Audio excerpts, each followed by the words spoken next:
So like, what do you recommend for like just like in terms of like the bare bones music recording studio setup? Like, what do you recommend? What would I recommend? Yeah. Wow. Well, I'd recommend whatever you could afford. You don't have to break the bank.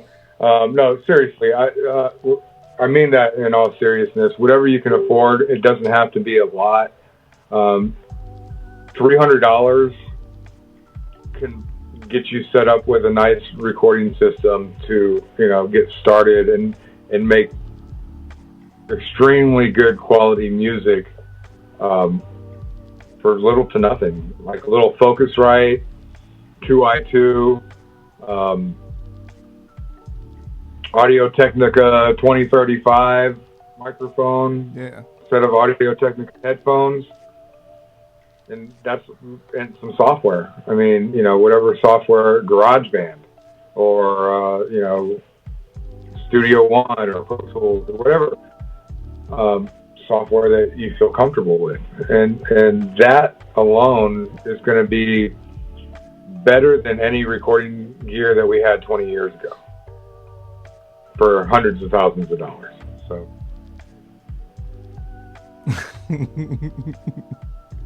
Hell yeah. I think a lot of people getting into this stuff get caught up in the gear and the prices, and I've got to have this, yeah. I've got to have that because it has that. And at the end of the day, you really don't, because the cheapest stuff that we have today is much better than anything we had even 10 years ago. So, amen. Just get good with what you have, and if you can get good at what you have, everything else is just icing on the cake. Is there a best DAW though? I don't think there's like. I think it's whatever DAW you're good in. I feel like. Yeah, I agree. I mean, whatever one that you're most comfortable in.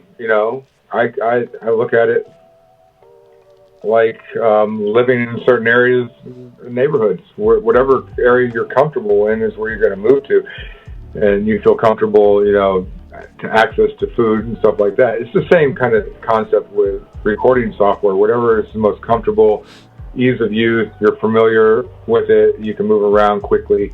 For me, I use Studio One. I come from a Pro Tools background, so Studio One was a pretty good natural step for me. I actually went from Logic to Studio One, Pro Tools, Logic to Studio One.